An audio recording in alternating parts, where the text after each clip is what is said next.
जीवात्मा जगत के नियम भाग 1 35वां अध्याय। जिमी की कहानी जारी। ईश्वर सब कुछ देख रहे हैं। पुरोहित सचमुच एक बुद्धिमान और स्पष्टवादी व्यक्ति थे। उन्होंने एक पुलिस अधिकारी से बात की और उनसे कहा कि वह हमारे परिवार के बारे में सब कुछ पता करें। थोड़े ही दिनों में पुलिस ने सब कुछ पता कर लिया। उन्होंने सारी जानकारियां हासिल कर ली, लेकिन अभाग्यवश उनके पास कोई सबूत नहीं था। उन्हें सूझ नहीं रहा था कि क्या करें। इस बीच मेरे पिता की हालत बिगड़ती जा रही थी। अब उन्हें सारे शरीर में असहनीय दर्द होने लगा था और उनकी डायबिटीज़ भी काफ़ी बढ़ गई थी। सारे शरीर में उनकी त्वचा पर फुंसियाँ निकलने लगी थीं। उनका गुस्सा भी काफ़ी बढ़ गया था और उनकी हालत देखी नहीं जा रही थी। जो कुछ भी उनके हाथ आता वह फेंकने लगते और साथ ही हमें गालियां देते और कोसते थे।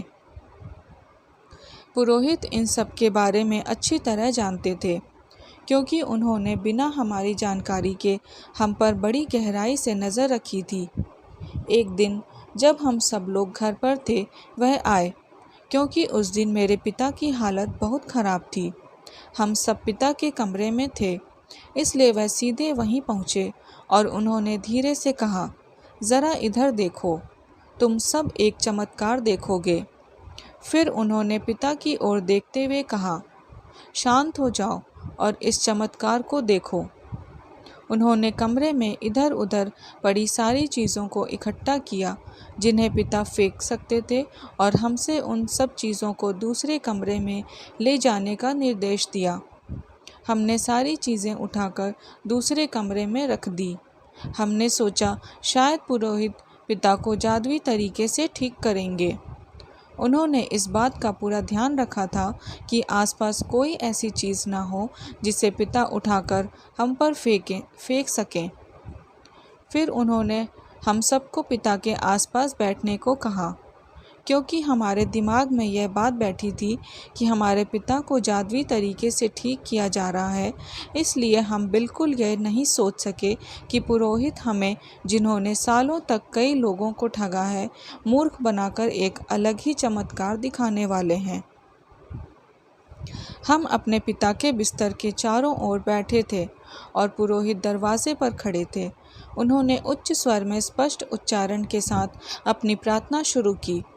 इसके बाद उन्होंने ईश्वर से प्रार्थना की कि वे उनकी मदद करें ताकि वे हमारी मदद कर पाएं। फिर वह रुके और पिता की दुष्टता और क्रूरता की कहानी सुनाने लगे। इस पर पिता चिल्ला उठे। वे पुरोहित को गंदी भाषा में गालियां देने लगे। हमने उन्हें रोकने का असफल प्रयास किया। ठीक तभी हमने देखा कि पुरोहित के पीछे से हाथों में बंदूकें लिए पुलिस के कुछ जवान प्रकट हुए। ईश्वर को दोष मत दो, बदमाशों, तुम जैसे निर्दयी के लिए यही सज़ा सही है। तुम्हें अपना फल मिल रहा है, पुरोहित ने कहा।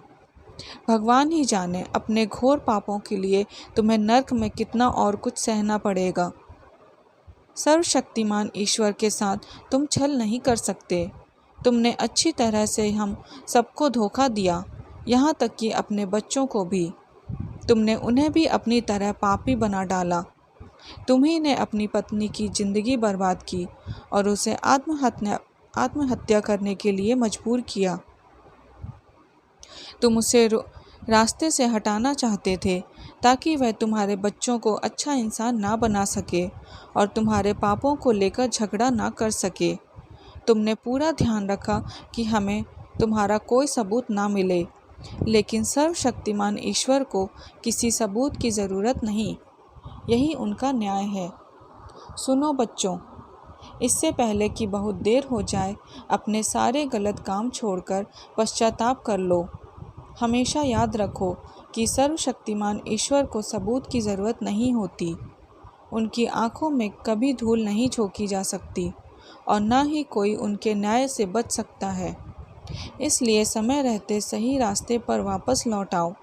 प्यारे बच्चों, अपने पिता के बताए दुष्ट रास्ते छोड़कर ईश्वर की सच्ची राह पर लौट आओ, इससे पहले कि देर हो जाए। सच्चे मन से पश्चाताप कर लो। इसके बाद उन्होंने दरवाज़ा बंद किया और बाहर चले गए। पिता के साथ साथ हम सभी सन्न थे। लगभग 1 घंटे बाद हमारे पिता सदमे से बाहर आए और बच्चों की तरह फूट फूट कर रोने लगे। उन्होंने कहा, हाँ ईश्वर, तुमने मुझे बिल्कुल योग्य सज़ा दी है। मैं इसी के लायक था। मुझे क्षमा कर देना प्रभु। मैं खुश हूँ कि मेरा पापी जीवन अब बहुत जल्द खत्म हो जाएगा और मैं किसी का भी बुरा नहीं कर सकूँगा। हे ईश्वर, मुझे जल्दी मृत्यु दो। इसके बाद वह बेहोश हो गए। यह सब इतना अचानक हुआ कि हम अवाक रह गए। पिता को फिर होश नहीं आया। 2 दिन बाद वह गुजर गए। हमारी प्रतिक्रिया अजीब थी। ईश्वर के न्याय को स्वीकारने की बजाय हम उन्हें और भी दोष देने लगे। हम एक दूसरे से नफरत करने लगे और एक दूसरे पर शक करने लगे। मेरा सबसे छोटा भाई बिना कुछ साथ लिए घर छोड़कर चला गया। इसके बाद सारे रुपए पैसे और गहने लेकर मैं निकल गया। ये सारे रुपए पैसे और गहने पिता ने गुप्त स्थान पर छिपा कर रखने को मुझे दिए थे, क्योंकि मैं उनका सबसे बड़ा और लाडला बेटा था। फिर मुझे नहीं मालूम मेरे बाकी भाइयों और बहनों का क्या हुआ।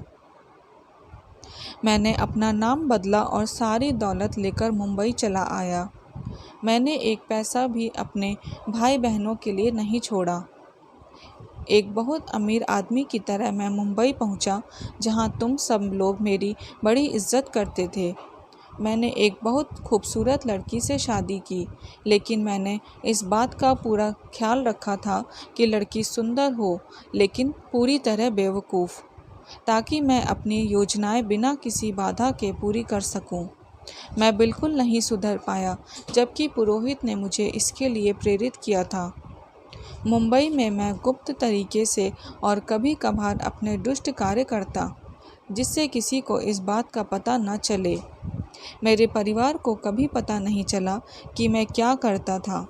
यहाँ मैं बहुत इज्जतदार, अमीर और सीधा साधा आदमी बनकर रहता था, लेकिन ज्यों ही अपने बुरे धंधों के लिए मुंबई से बाहर जाता, अपने असली चेहरे में लौट आता।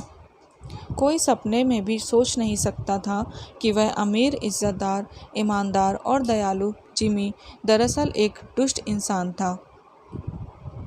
यही मेरी कहानी है। अब तुम जान गए कि मैं क्यों इस कष्ट से भरी अंधेरी मनहूस जगह में हूँ।